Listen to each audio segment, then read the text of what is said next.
Video ini saya akan sharing bagaimana cara membuat sebuah portofolio investasi reksadana melalui aplikasi Bibit ya.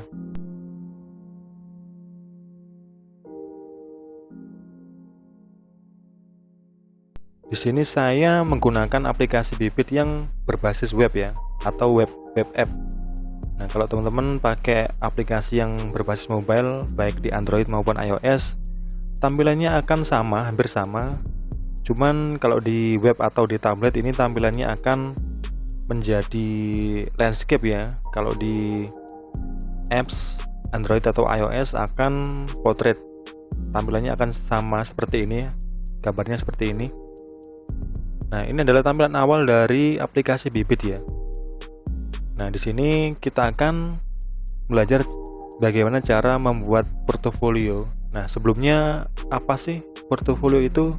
Nah, portofolio itu adalah sekumpulan investasi kita yang kita tujukan untuk apa ya, atau sesuai dengan tujuan investasi kita. Misalkan tujuan investasi kita itu untuk pendidikan, atau untuk pernikahan, atau untuk membeli mobil, apakah membeli rumah, itu akan kita tempatkan di portofolio masing-masing sesuai dengan tujuan investasi kita. Nah, di Bibit ini ada fitur portofolio ini, teman-teman bisa buka, ada tombol yang namanya portofolio di sini. Silahkan diklik, nanti akan muncul portofolio apa yang sudah dibuat dan total keseluruhan investasi teman-teman itu akan muncul di sini ya. Nah, di sini akan saya contohkan membuat portofolio baru. Di sini ada tombol tambah di sini, silahkan diklik. Nah, di sini teman-teman mau buat portofolio investasi untuk apa di sini? Apakah untuk dana darurat atau dana yang siap untuk berjaga-jaga, dan dana ini harus liquid dan bisa ditarik di bank kapan saja? Apakah untuk dana pensiun atau hari tua, ini untuk jangka panjang ya? Apakah untuk tujuan investasi yang lain? Nah, di sini akan mencontohkan, di sini ada Bibit Goal ya. Nah, contohnya di sini teman-teman mau apa di sini? Apakah mau untuk pendidikan, pernikahan, umroh, gadget, mau beli smartphone baru, apakah mau beli mobil, apa kendaraan lain, atau rumah, mau liburan, atau mau beli hal-hal yang lain. Nah, di sini juga ada yang lainnya ya, teman-teman bisa nanti ketik sesuai dengan tujuan investasi teman-teman, silahkan diklik. Nah, di sini saya contohkan misalkan untuk membeli rumah ya. Di sini silahkan diklik. Teman-teman bisa pilih yang lain sesuai dengan tujuan teman-teman, lalu terapkan. Nah, di sini misalkan mau membeli rumah ya, rumah idaman contohnya di sini. Nah, kira-kira berapa ya uang yang harus terkumpul di sini? Misalkan contoh untuk rumah, misalkan kira-kira butuh berapa rupiah ya. Contoh di sini misalkan 4M ya. Nah, contoh 4M, dan kapan investasi itu harus tercapai ya. Nah, ini penting karena nanti kita akan menentukan di mana atau aset apa yang akan kita pilih sesuai dengan waktu kita. Kalau mimpi kita udah deket, misalkan tahun depan di tahun 2024, pastinya kita akan milih yang resikonya itu hampir nol ya. Kalau masih jauh ya kita akan taruh ke aset yang lebih berisiko dan memberikan imbal hasil yang lebih tinggi. Kalau di tengah-tengah bisa pilih RDPT atau obligasi.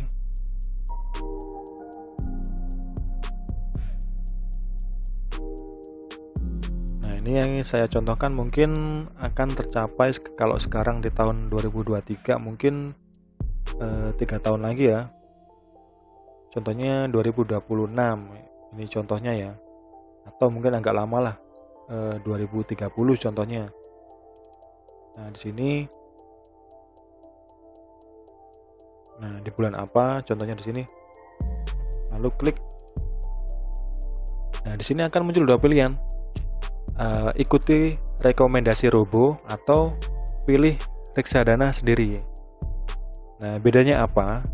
ketika kita mau memilih yang ini, ikuti rekomendasi robo, karena di Bibit itu ada namanya robo advisor ya. Ini akan menyarankan teman-teman memilih reksadana yang berkualitas sesuai dengan profil risiko kamu. Nah, jadi misalkan teman-teman investasi 1 juta, nah itu akan ditempatkan masing-masing itu dipecah ke reksadana yang berbeda-beda. Sedangkan kalau teman-teman pilih reksadana sendiri, teman-teman akan memilih reksadananya itu secara manual. Teman-teman bisa lebih fleksibel ya. Di sini saya contohkan pakai rekomendasi robo ya. Nah, di sini teman-teman bisa pilih atau adjust tingkat risiko teman-teman, profil risiko teman-teman itu seberapa. Apakah saya ini sangat deg-degan jika melihat portofolio saya ini minus sangat dalam ya. Nah, teman-teman bisa pilih portofolio konservatif. Nah, di sini ada levelnya, skalanya mulai dari 1 sampai 10. Nah, kalau teman-teman konservatif atau 1, nah nanti alokasinya ini akan ditempatkan di instrumen pasar uang, paling banyak di pasar uang, baru obligasi, baru terakhir saham. Nah, di sini misalkan karena profil risiko saya cukup agresif atau sangat agresif, saya akan maksimalkan biasanya, dan karena ini masih lama, tujuan investasinya masih lama, akan saya maksimalkan di agresif. Nah, sekitar 70% ini akan ditempatkan di saham, baru sisanya disebar di obligasi dan pasar uang. Nah, di sini muncul juga perkiraan berapa uang itu harus kita tabung per bulan ya. Di sini cukup besar ya, sangat besar di sini ya. 29.600.000 per bulan berarti ya. Nah, kalau ini terlalu besar, teman-teman bisa adjust apakah tujuan keuangan kita itu diperkecil. Tadi kan kita contohkan pakai 4 miliar ya. Kita bisa turunkan menjadi 2 miliar atau 1 miliar atau 3 miliar. Atau waktunya yang diperpanjang di sini. Tadi kan tercapai perkiraan di tahun 2030. Misalkan kita perpanjang lagi di tahun 2040. Nah, di sini akan lebih kecil ya di sini ya. Silahkan teman-teman, kira-kira yang lebih masuk akal di mana sih gitu. Teman-teman bisa adjust di situ. Baru kita bisa mulai investasi. Nah, ini kita udah berhasil membuat portofolio untuk rumah idaman. Ini contoh ya. Nah, di sini akan muncul rekomendasi yang harus kita tabung per bulan ya. Contoh ini ya. Meskipun di sini 29 juta, tapi teman-teman bisa masukin nominalnya sesuai dengan kebutuhan teman-teman. Misalkan cuma 100.000, 500.000 atau 1 juta. Nah, masing-masing ini berarti akan dipencar ke instrumen yang telah direkomendasi oleh robo advisor Bibit ya. Contoh misalkan mau investasi 10 juta. Nah, di sini berarti 7 juta itu akan ditempatkan di saham. Yang dipilihkan oleh Bibit ini ditempatkan di produk BNI AM Index IDX 30 ya. Ini berarti 30 saham terbesar dan liquid ya, yang ada di Bursa Efek Indonesia. Yang kedua ini berarti 20% atau 2 jutanya itu dari 10 juta itu akan ditempatkan di obligasi. Contohnya produknya Manulife obligasi. Terus yang 10% ini baru di pasar uang, di Scorifest Money Market Fund. Ini contohnya. Dan tiap orang mungkin bisa berbeda-beda ini alokasinya, tergantung dari profil risiko yang teman-teman setting tadi ya. Dari skala 1 sampai 10. Nah, baru teman-teman bisa melakukan investasi atau melakukan pembelian unit sesuai dengan NAB saat ini.